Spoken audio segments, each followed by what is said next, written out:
September 15, 1841. Hartford, Connecticut. The morning sun cast golden light through the stained glass windows of Trinity Church, illuminating what should have been the most joyous day in young Margaret Sullivan's life.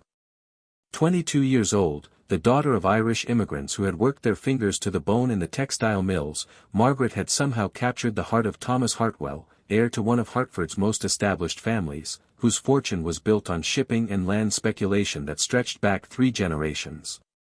The Hartwell name carried weight in Hartford society.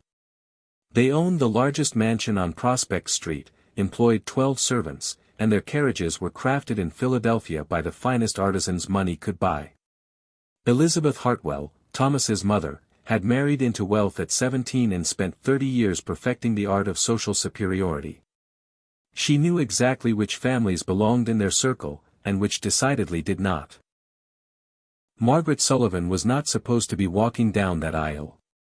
For months leading up to this September morning, the engagement had been the subject of whispered conversations in Hartford's drawing rooms. How had a mill girl, no matter how beautiful, no matter how sweet her disposition, managed to secure a proposal from Thomas Hartwell?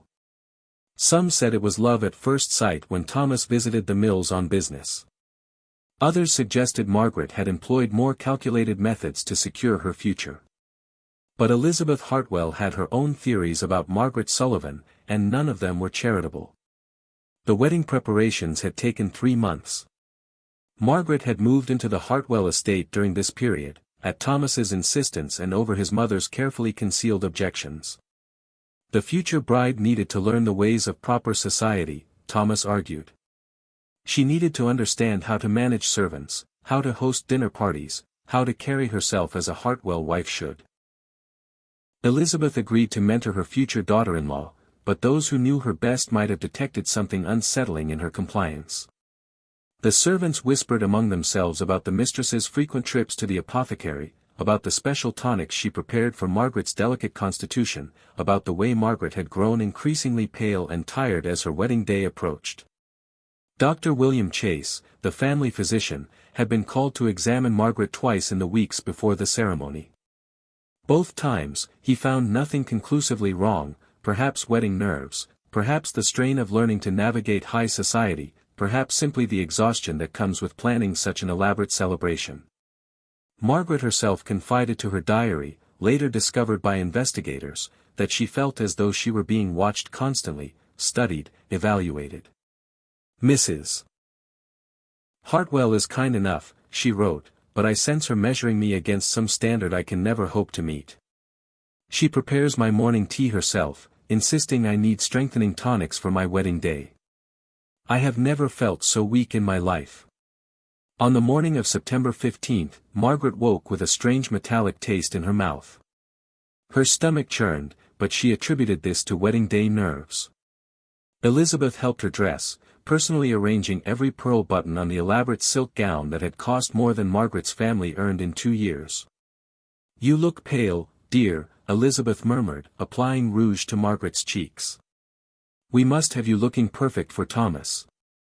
The ceremony began at 10 o'clock sharp. Hartford's elite filled every pew. Margaret walked down the aisle on her father's arm, a man whose calloused hands shook as he placed his daughter's future into the care of a family he could never fully understand. Thomas beamed with genuine joy, whatever his mother's reservations, his love for Margaret was evident to everyone present. The service proceeded flawlessly. Vows were exchanged, rings blessed, and then came time for the communion wine, a Hartwell family tradition that dated back generations. The silver chalice had been used at every Hartwell wedding for over 60 years. Elizabeth herself had prepared the communion wine that morning, as was her privilege as mother of the groom. She handed the chalice first to Margaret, smiling warmly as any proud mother-in-law should. Margaret raised the ornate silver cup to her lips and drank deeply of the deep red wine. Within moments, Margaret Sullivan Hartwell was dead, her life ending not in her marriage bed, but on the cold stone floor of Trinity Church, her wedding dress now her shroud. The investigation that followed would expose secrets that had been festering in the Hartwell household for months, reveal a calculated plot that had been executed with the precision of a surgeon's blade, and ultimately destroy one of Hartford's most respected families forever. The morning after Margaret's death, Detective Samuel Brooks arrived at the Hartford police station to find Dr. William Chase waiting with news that would transform what appeared to be a tragic wedding day collapse into something far more disturbing. Chase had worked through the night performing an examination of Margaret's body, and his findings were conclusive. Margaret Sullivan Hartwell had not died from wedding day nerves or a weak constitution as some had whispered. She had been murdered, poisoned with arsenic in quantities that suggested not a single massive dose, but rather a carefully administered series of smaller amounts over an extended period of time. The metallic taste Margaret had noted in her diary entries, her increasing weakness, her pale complexion that Elizabeth had so carefully masked with rouge on her wedding morning, all pointed to systematic poisoning that had been occurring for weeks, possibly months. Brooks, a methodical man who had served as Hartford's chief detective for 8 years, understood immediately that this case would require delicate handling. The Hartwell family wielded considerable influence in Hartford society, and any investigation would need to be thorough, discreet, and absolutely bulletproof if charges were ever to be brought. He began by questioning every person who had attended the wedding ceremony, focusing particularly on those who had access to the communion wine. The investigation quickly revealed that only 3 people had handled the chalice that morning. Thomas had blessed it as part of the ceremony, Margaret had drunk from it first as was traditional for the bride, and Elizabeth Hartwell had personally prepared the wine the night before, claiming it was her maternal privilege to ensure everything was perfect for her son's wedding day. When Brooks interviewed the wedding guests, a disturbing pattern began to emerge. Several people mentioned that Margaret had appeared increasingly unwell in the weeks leading up to the ceremony, though Elizabeth had explained this away as pre-wedding nerves combined with the stress of learning to navigate high society expectations. The family cook, Mrs. Patricia O'Brien, revealed that Elizabeth had taken over the preparation of Margaret's meals personally in recent weeks, insisting that the girl needed special tonics and strengthening broths to build up her constitution for married life. Meanwhile, at the Hartwell estate, Thomas was consumed by a grief so profound that he could barely function. He refused to believe that his beloved Margaret was truly gone, spending hours in the room she had occupied during their engagement, holding her few possessions and weeping openly for the future they would never share. Elizabeth, playing the role of supportive mother to perfection, stayed close by his side, offering comfort and subtly suggesting that perhaps Margaret had made enemies during her brief time in Hartford society. Perhaps someone had resented her rapid rise from mill worker to wealthy man's wife. Perhaps there were people who felt she had gotten above her station and decided to punish her for it. These suggestions, planted carefully in Thomas's grieving mind, served to redirect any potential suspicion away from the family and toward unknown outside enemies who might have wished Margaret harm. But Elizabeth's performance, masterful though it was, could not completely hide the relief that occasionally flickered across her features when she thought no one was watching. For a woman who had spent months watching her son fall deeper in love with someone she considered completely unsuitable, Margaret's death had solved a problem that Elizabeth had been unable to resolve through conventional means. Brooks's investigation took him next to Margaret's former lodgings, a modest boarding house where she had lived before moving to the Hartwell estate for wedding preparations. The landlady, Mrs. Agnes Murphy, provided Brooks with access to Margaret's personal belongings, including the diary that would prove crucial to understanding the true dynamics of the Hartwell household. The diary entries from Margaret's final weeks painted a picture of a young woman who was increasingly aware that she was not welcome in her new family, despite Thomas's obvious devotion to her. Margaret wrote of feeling constantly watched and evaluated, of Elizabeth's barely concealed disapproval masked as helpful guidance, and most tellingly, of her growing suspicion that the tonics and special meals Elizabeth prepared for her were making her feel worse rather than better. One entry from just a week before the wedding would become central to the prosecution's case when it finally came to trial. Margaret had written that she felt as though Elizabeth regarded her as some sort of contamination that needed to be removed from the family bloodline, describing how her future mother-in-law would watch her eat the specially prepared meals with an intensity that made Margaret's skin crawl. The diary also revealed that Margaret had confided her concerns to Thomas, but he had dismissed her worries as pre-wedding anxiety and urged her to be patient with his mother, who he claimed was simply having difficulty adjusting to the idea of sharing him with another woman. Armed with this evidence, Brooks's next step was to trace Elizabeth's movements in the weeks leading up to the wedding. His investigation led him to Jeremiah Morse's apothecary shop on Main Street, where he made a discovery that would prove to be the cornerstone of the case against Elizabeth Hartwell.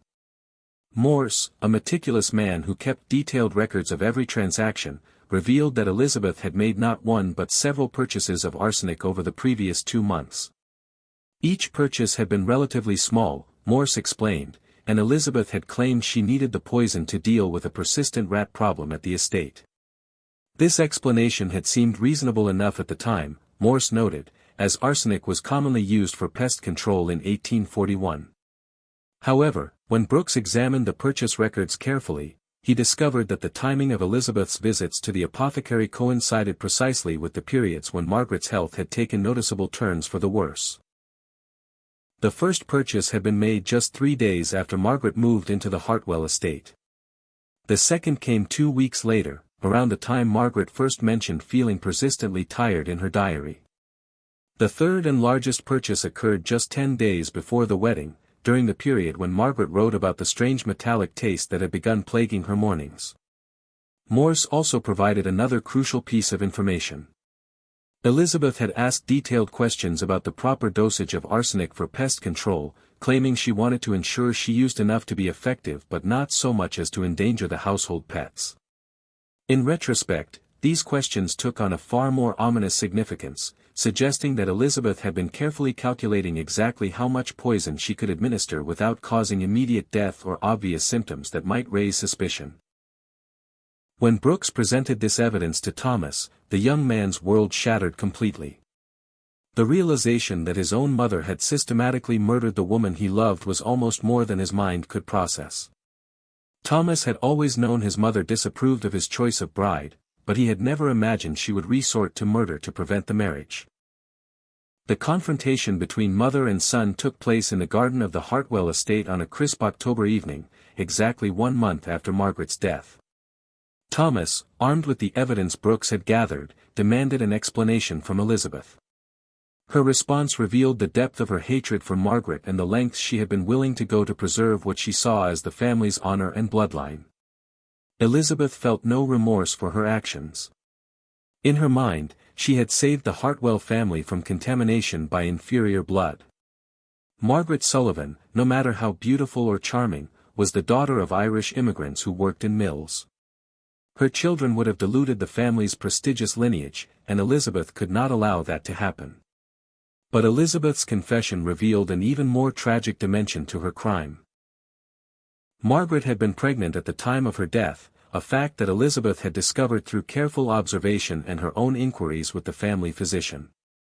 The prospect of a grandchild with Irish immigrant blood had been the final trigger that pushed Elizabeth from disapproval into murderous action. Thomas had never known about the pregnancy. Margaret had planned to tell him after their wedding, wanting their wedding night to be even more special with the news that they would soon be parents. Elizabeth's crime had not only stolen his wife but also the child he would never know existed. The arrest of Elizabeth Hartwell sent shockwaves through Hartford society. A woman of such impeccable social standing, a pillar of the community who had hosted charity events and served on church committees, revealed to be a cold-blooded murderer who had systematically poisoned her own daughter-in-law over the course of months. The case challenged everything Hartford's elite thought they knew about propriety, family loyalty, and the lengths to which people would go to preserve their social position. The trial began in December of 1841 and became the most sensational legal proceeding in Hartford's history. The courthouse was packed daily with spectators eager to hear the details of how a respected society matron had planned and executed such a calculated murder. Elizabeth's defense team, the finest lawyers money could buy, attempted to portray her as a grieving mother who had been driven temporarily mad by the prospect of losing her son to an unsuitable marriage. They argued that Elizabeth's actions, while tragic, were the result of a mother's love twisted by social pressure and family expectations. The defense painted Margaret as an ambitious social climber who had deliberately targeted Thomas for his wealth and position, suggesting that Elizabeth's concerns about her motives were legitimate, even if her response had been extreme. But the prosecution, led by District Attorney William Harrison, methodically presented the evidence that proved Elizabeth's guilt beyond any reasonable doubt. The arsenic purchases, carefully timed to coincide with Margaret's declining health. The diary entries documenting Margaret's growing suspicions about her future mother-in-law's true feelings. The testimony of servants who had witnessed Elizabeth's obsessive control over Margaret's meals and daily routine. Perhaps most damning of all was Elizabeth's own behavior after Margaret's death. Rather than showing genuine grief for her daughter-in-law, she had immediately begun suggesting alternative theories for the murder, attempting to direct suspicion toward imaginary enemies rather than expressing sorrow for the loss of a young woman who should have become part of her family. The testimony of Dr. Chase proved crucial to the prosecution's case. His medical examination had revealed not only the presence of arsenic in Margaret's system but also the pattern of chronic poisoning that indicated systematic administration over an extended period. The doctor explained to the jury how arsenic poisoning worked, how small doses administered regularly could weaken a victim gradually before a final, larger dose proved fatal. Thomas Hartwell's testimony was perhaps the most heartbreaking moment of the trial. Forced to testify against his own mother, he recounted Margaret's growing illness, her fears about Elizabeth's attitude toward her, and his own failure to take her concerns seriously. His grief was evident to everyone in the courtroom as he described finding Margaret's diary after her death and realizing how much she had suffered in silence during what should have been the happiest period of her life. The defense's attempts to portray Elizabeth as a victim of temporary insanity fell flat when she took the stand in her own defense. Rather than showing remorse or claiming she had not been in control of her actions, Elizabeth maintained that she had acted to protect her family's honor and bloodline. She expressed no regret for Margaret's death, stating that she had done what any responsible mother would do when faced with the prospect of her family's contamination by inferior breeding. Elizabeth's cold, calculated demeanor on the witness stand horrified the jury and spectators alike. Here was a woman who had planned and executed a murder over the course of months, who had watched her victim suffer and decline, who had comforted her grieving son while knowing she was responsible for his pain, and who felt no remorse for any of it. The jury deliberated for less than 3 hours before returning with a verdict of guilty on all charges. Elizabeth Hartwell was sentenced to death by hanging, making her one of the first women in Connecticut to receive capital punishment for murder. The judge, in pronouncing sentence, stated that Elizabeth's crime was made even more heinous by the trust Margaret had placed in her as a future mother-in-law and the systematic, premeditated nature of the poisoning. Elizabeth maintained her composure even as the sentence was read, showing no emotion at the prospect of her own death. When asked if she had any final words, she simply stated that she regretted nothing and that history would vindicate her actions as those of a mother protecting her family's legacy. The execution of Elizabeth Hartwell took place on March 15, 1842, exactly 6 months after Margaret's death. A crowd of over 2,000 people gathered to witness the hanging, making it one of the largest public executions in Hartford's history. Elizabeth walked to the gallows with the same dignity she had maintained throughout her trial, refusing the blindfold and meeting her death with the same cold resolve she had shown throughout the entire ordeal. Thomas Hartwell could not bring himself to witness his mother's execution. Broken by the tragedy that had destroyed his family, he sold the Hartwell estate and left Hartford forever, unable to live in a city where every street corner reminded him of the woman he had loved and lost. He moved to California during the gold rush, seeking to lose himself in the anonymity of the frontier, and was never seen in Hartford again. The Hartwell family name, once one of the most respected in Hartford society, became synonymous with scandal and murder. The grand estate on Prospect Street stood empty for years before finally being sold to pay the family's legal debts. The silver communion chalice that had been used at Hartwell weddings for generations was melted down, too tainted by association with murder to ever be used in a religious ceremony again. The case of Elizabeth Hartwell had far-reaching implications beyond the boundaries of Hartford. It became one of the first well-documented cases of systematic arsenic poisoning in American legal history, helping to advance the science of toxicology and forensic medicine. Dr. Chase's meticulous documentation of Margaret's symptoms and the progression of arsenic poisoning became a reference text for other physicians dealing with similar cases. The trial also highlighted the limited legal rights and protections available to women in 1841 America. Margaret had been entirely dependent on the goodwill of her husband's family during her engagement, with no legal recourse when she began to suspect she was being poisoned. Her concerns were dismissed by her fiancé as pre-wedding nerves, and she had no independent means of seeking medical help or legal protection. The case exposed the dark underbelly of social climbing and class prejudice in 19th-century American society. Elizabeth's murder of Margaret was motivated not by personal hatred but by a rigid belief system that valued bloodline purity and social position above human life. The tragedy illustrated how societal pressures and class consciousness could corrupt even the most fundamental human relationships. Margaret Sullivan Hartwell was buried in Hartford Cedar Hill Cemetery in a grave paid for by the city, as Thomas had fled before making funeral arrangements and Elizabeth's assets were frozen pending trial. The headstone, simple compared to the elaborate monuments of Hartford's elite, bore only her name, dates, and the inscription "Beloved Wife and Mother-to-be," a reference to the pregnancy that had ultimately sealed her fate. For years after the trial, Margaret's grave was visited regularly by unknown mourners who left flowers and tokens of remembrance.